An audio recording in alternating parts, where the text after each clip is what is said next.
Hello everyone, and welcome to this second of 3 films all about your physical intelligence.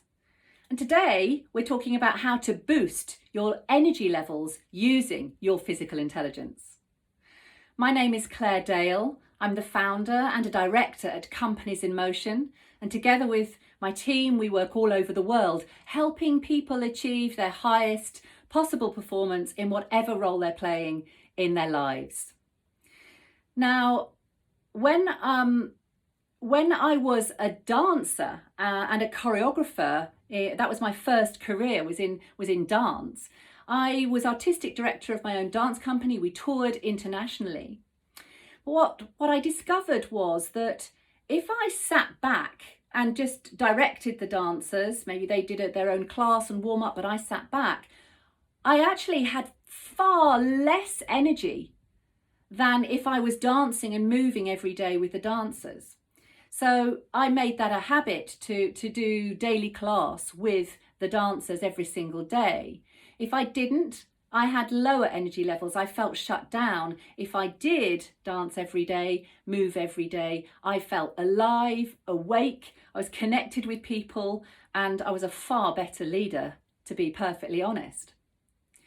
So why does movement make such a difference? You would think that a lot of movement drains our energy, but actually enough movement gives us energy in our bodies. So today we're going to discuss why that is, how that knowledge can help you, and of course learn some physical intelligence techniques that you can apply and use every day in your lives. So there are 4 elements in the physical intelligence curriculum, and these are strength, flexibility, resilience, and endurance. And when we talk about those 4 elements, we're talking about emotional, mental, and physical aspects of ourselves as humans. Today we're going to focus on flexibility and endurance particularly. So when we talk about flexibility, we're talking about the ability to adapt to changing circumstances, to have creative energy for new endeavours, and to have energy to put into our relationships and our collaborations as well. So endurance, where we'll also take a look, of course, is about sustained energy and stamina over the long term, which we all want. So we'll look at both of those today. Those elements in us as humans, emotional, mental and physical, are so intrinsically linked that we need to treat them all together. If our body's rigid, we're less creative and flexible. So we need physical flexibility to be able to deliver emotional and mental flexibility as well. Now, our bodies are curious things, right? Aren't they? They get tired. Sometimes, they age, don't they? Sometimes we sleep well, sometimes we don't. And sometimes we can't work out why our energy levels are fluctuating. And it feels as though our bodies take a lot of maintenance in the way that we deal with them at the moment. So we do a lot of self-care, don't we? Give it a run around, take it to the gym, give it a lot of maintenance, and just hope that it won't let us down. Am I right? Is that kind of feel right? So it's as if the energy that we give to our body is draining our energy rather than giving us energy. But in fact, we're thinking about this the wrong way. Our bodies are working tirelessly to keep us fit and well and balanced. They want us to have a natural flow of energy through the day, and they're working all the time for that. They are miraculous. They're functioning, with trillions and trillions of operations, complex operations every single second. We breathe in and out 25,000 times a day, and our bodies don't ask for anything in return for that. And yet it feels like we put a lot of pressure on our bodies. And it can sometimes feel that we're in a rather loveless marriage with them. But actually, this is a marriage for life. There is no getting a divorce from your body, right? So part of this is an attitudinal change to our bodies that allows us to draw energy from inside rather than feel that we have to struggle and strive to push our bodies around. There are hundreds of chemicals, neurotransmitters and hormones racing through our bodies and brains all the time. And these chemicals influence how we think, feel, speak and behave. But most of us are operating at the mercy of all of that chemistry. We're reacting, we're having emotions we don't understand. We think that we can't really change perhaps our inner state of our bodies. And yet this inner physiology is driving our performance every day. And it's also influencing how creative we are, how flexible we are, how much stamina we've got, and whether we realise our full potential, therefore, in life. So we've got to start tuning in and listening to some of this chemistry. And we're going to do some techniques today. And we want to specifically look out for 3 flexibility chemicals. And these are oxytocin, which is our social bonding and trust chemical. It's what makes us want to connect with people in the world around us. And then serotonin is our happiness, well-being, status chemical. So are we well in the world? Do we feel valued? And then dopamine is our pleasure and reward and our creativity chemical.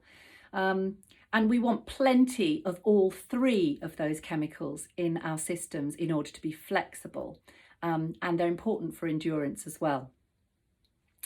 All right, so we're going to do some movements today. If you're working with a disability, please adapt anything I ask you to do to suit your own body. If you're working with an injury, you'll know what you need to do for that. So abide by whatever medical advice or practices you have. And adapt the movement. Any big movements can be tiny and small movements. They are as effective. So first of all, we're going to do a shoulder stretch. It's very simple and many of you will have done this in your lives, I'm sure. But at your desks, to avoid this position, looking towards your screen, it's very important to open the chest. Otherwise, the oxytocin levels that is released in independent neurons in our heart can't come out into the bloodstream. Okay, so we're going to roll the shoulders back. This is extremely simple and just a starter today. And then let the hands stretch out behind you and the chest come forwards. You can raise the focus. Breathe and release. That's just a starter for 10, just to get those shoulders opening. See how they're sitting on the back now. The second movement is going to be a shoulder lift and drop. We're going to lift our shoulders in 8 steps. So it goes 1, 2, 3, 4, 5, 6, 7, 8. Squeeze. So you're going to squeeze your shoulders up and you're going to tip your head back. And then breathe in. And then drop the shoulders on an out breath. Just let them drop and feel them heavy. Let's do that once again. 1, 2, 3, 4, 5, 6, 7, 8. Squeeze. We surveyed about 1,500 leaders the other day, and 88% of them placed neck and shoulder tension at as their most painful hotspots. So tension hotspots need to be taken care of. This one's great for the shoulders and neck. Breathe in and then breathe out on the out breath. Drop the shoulders. Fantastic. So the third movement. Just notice how you feel before we go on to the third movement. Maybe you feel a bit more open. Maybe you've got more energy. The third movement then is a twist, right? It's called a free twist. And all these movements are in our book on physical intelligence. Lots and lots of movement sequences that you can do for your strength, flexibility, resilience and endurance. But right now we're going to do a free twist.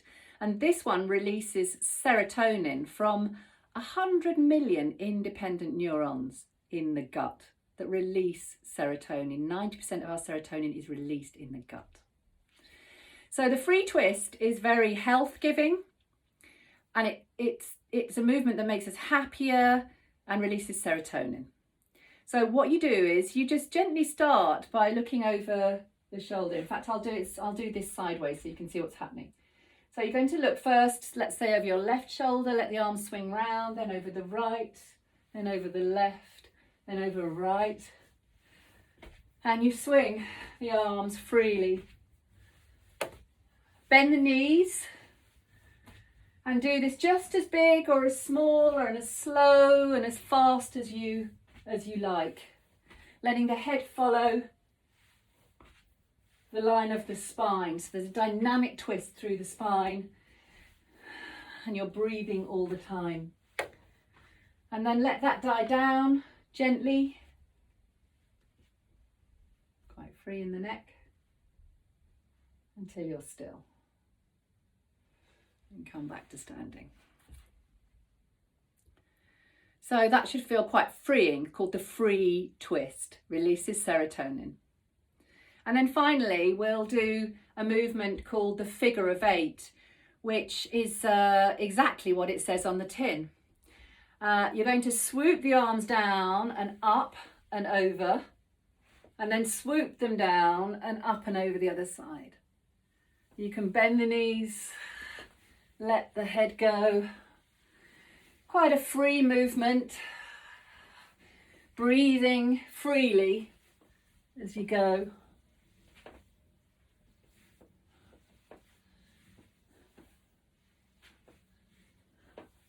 And then when you're ready, you can just let that movement die down.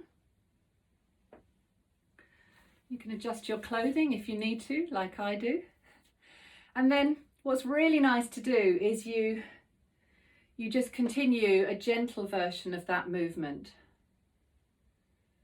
Very Tai Chi-like in quality.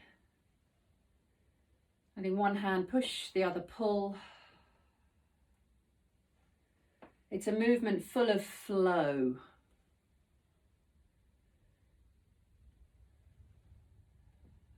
Settles us down, calms us down.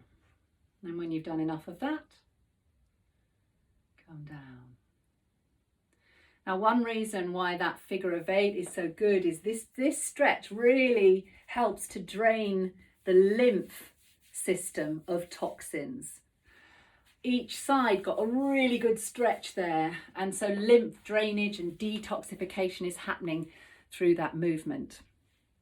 Great. So we're going to do a final exercise now on endurance, and this is really, again, it detoxes the system so you can energize yourself. It also really oxygenates you, and it gets the diaphragm going. My hair's got in my eyes actually after all that figure of eight movement. So what we're going to do is we're going to do what's called a diaphragmatic pump breathing. It's a cleansing breath, and it also impacts the lymph system and the solar plexus, which is a spaghetti junction of nerves sitting behind the stomach. It's like a highway of the nervous system. And when we use the diaphragm strongly, which I'll show you how to do in a moment, that solar plexus gets sort of flushed, it gets massaged, and that allows the transmission of neurotransmitters throughout the whole body and brain to improve. So what you're going to do is you're going to, first of all, just imagine you've got weights on the shoulders, elbows and wrists so that you're standing with those parts of you heavy, and that will enable you to drop the breath in and breathe diaphragmatically.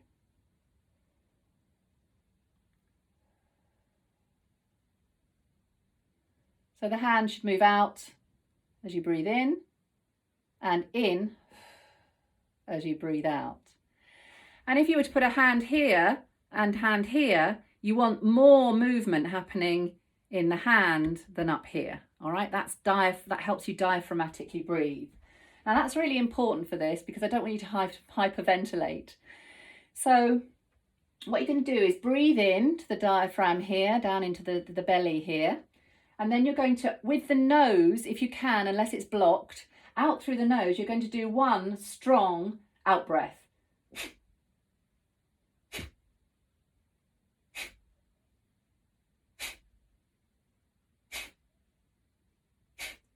So just try that a few times. See if you can find that pump action of the diaphragm.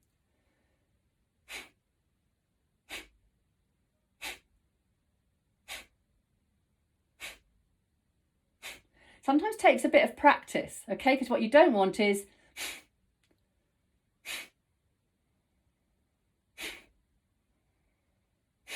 that's the wrong way. You want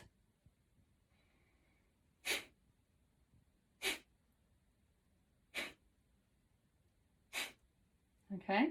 If your nose is blocked, you can just do it through the mouth. Okay?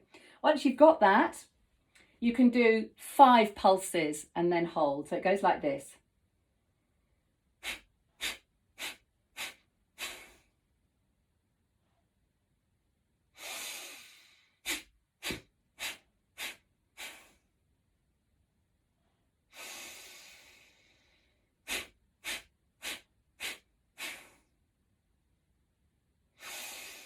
And if you really like, you can start to speed it up.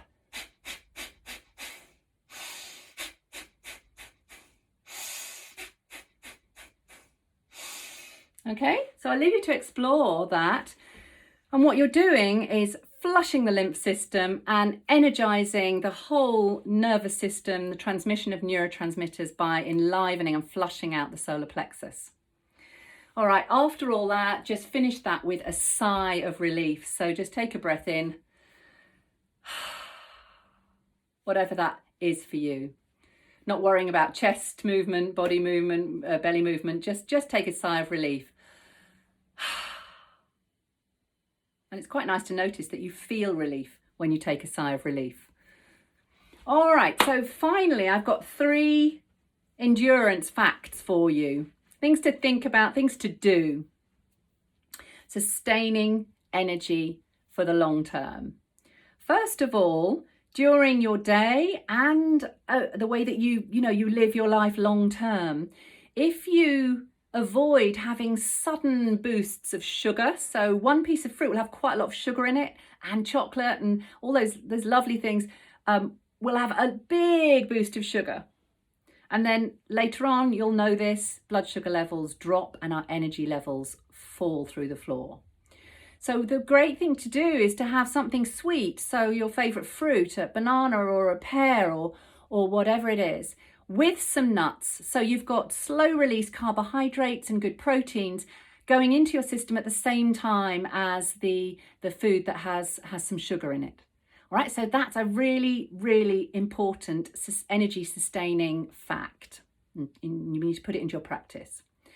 Then, for your brain, did you know that the first 2 hours of brain power in the day are, your brain is much more powerful, the connections are more powerful because during the night, the cleaners come in and they're called these little glial cells that eat up and gobble up all the toxins left by the previous day's thoughts and clear up any neurons that are not necessary or used. And so there's less toxins around, less muck. And then also what happens is the myelin sheaths, these are fatty sheaths that are around the neurons, they become repaired, they get repaired overnight. And so when we wake up, our neurons are insulated. So the electrical signals that can pass through through the neurons are much stronger. So less leakage of the electrical impulse. So use the first 2 hours of your day to do the difficult things, do the important work, make critical decisions, do some deep thinking about how you're going to work through the more difficult aspects of what you're doing. Okay, so that's the second of the 3 endurance facts that we're finishing with. And the final one is something you might like to try, and I do it fairly regularly. I have my endurance weeks. And during those weeks, when I take my shower, I will always turn the shower to cold for the last 30 seconds, because in every cell of our bodies, there are these tiny little battery cells. They're called mitochondria. And they respond and release more energy when we're cooler. So, last 30 seconds of your shower to cold. Be brave, be courageous. You'll feel the benefits afterwards. All right, so I'm Claire Dale, Director of Companies in Motion and author of the award-winning book on physical intelligence. You can read about these techniques and many more. There are hundreds of techniques in the physical intelligence curriculum in our book on physical intelligence. I wish you a very energetic day, and I'll see you again, I hope, at the third of these 3 films, which will be about how to build your resilience through physical intelligence. Well done today. See you next time.